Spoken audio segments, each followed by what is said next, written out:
Hey everyone! Singapore takes crimes against the vulnerable very seriously. When a predator exploits trust, manipulates innocence, and leaves behind scars, both seen and unseen, justice demands an unwavering response. Today, we examine the case of Yap Weng Wah and Public Prosecutor, a case that shocked the nation and reaffirmed the court's firm stance against sexual offences involving minors. This is a case of deception, manipulation, and profound harm. And as we break it down, we will see how the court weighed justice, deterrence, and punishment. Yap Weng Wah was an engineer, a man with a respectable job, well-educated, and seemingly ordinary. But behind closed doors, he harbored dark intentions.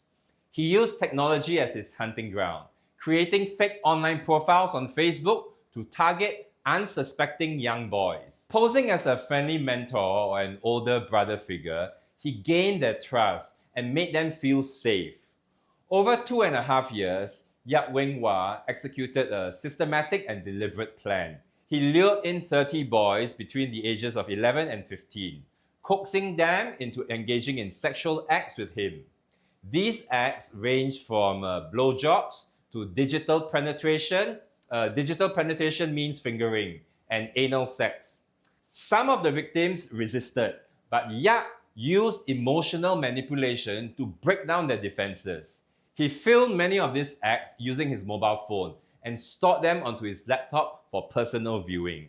This nightmare only came to an end when one victim, a courageous boy, came forward and filed a police report. It was then that authorities discovered over 2,000 incriminating videos, each one a horrifying record of his crimes. With undeniable evidence in hand, the prosecution had a strong case. But the question before the court wasn't whether Yap was guilty.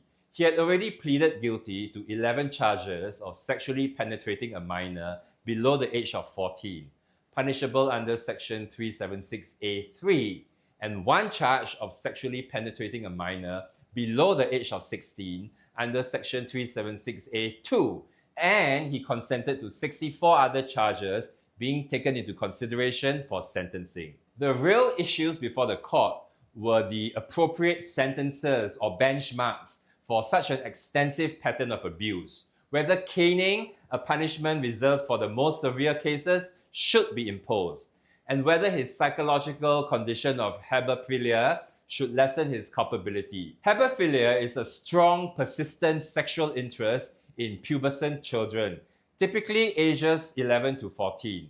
The prosecution argued that Yap's crimes were not impulsive. They were meticulously planned. He targeted vulnerable children, exploiting their innocence and trust. The sheer scale of his crimes, 30 victims, 76 charges, demanded the harshest penalties. Recording his acts further worsened the harm and could have led to further dissemination. Yap's lawyers argued that his guilty plea showed that he had accepted responsibility. He had no previous criminal record. He had been diagnosed with hebephilia, a psychiatric condition, which may have influenced his actions. They argued that caning should not be imposed because his acts were not violent in nature.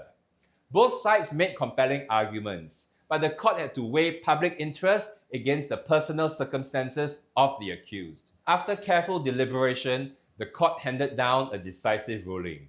The final sentence imposed on Yap Weng Wah was 30 years imprisonment and 24 strokes of the cane, the legal maximum. The judge ruled that Yap's crimes warranted severe punishment for 3 key reasons: the psychological and emotional trauma inflicted on the victims, the prolonged period over which the crimes took place, and the high risk of reoffending, given his hebephilia diagnosis. This was a landmark ruling that reaffirmed Singapore's commitment to protecting minors from sexual exploitation. The judge stated that sexual abuse against victims below the age of 14 had to be viewed more seriously than those where the victims were 14 years of age and above. The judge also stated that anal sex represented the gravest form of sexual abuse, while him performing blowjobs on his victims stood at the bottom of the scale, and the judge set certain sentencing benchmarks.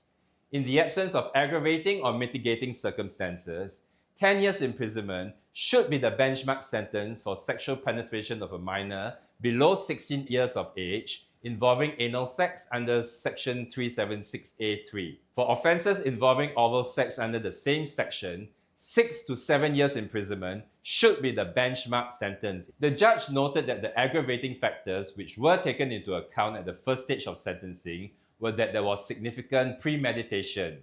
Yap had earned the victim's trust and breached it. He penetrated his victims without condoms, and he created and possessed videos of the sexual offences. The aggravating factors that were taken into account at the second stage of sentencing were that Yap had exploited the internet to widen his reach and that the offences were perpetrated against a large number of victims over more than 2.5 years. The use of the internet per se was not always aggravating. What made it aggravating was that Yap used the internet with the intent of luring his victims and with the intent to commit the sexual offences against them. Imposing caning for offences punishable under Section 376A3 of the Penal Code should be the norm rather than the exception.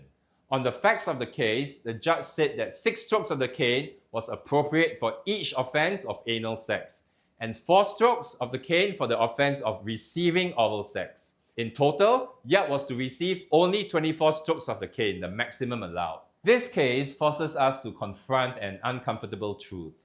Evil often hides behind a facade of normalcy. Yap was an educated professional. He was someone society would not typically suspect. Yet he preyed on the innocent, manipulating their trust for his own gratification. The court's judgment sends a strong message. Society will not tolerate those who seek to harm its most vulnerable. And yet, this case also reminds us that justice, while sometimes slow, eventually prevails. The law seeks to balance retribution and rehabilitation. Thanks for joining me in this case summary. I'll see you in the next video.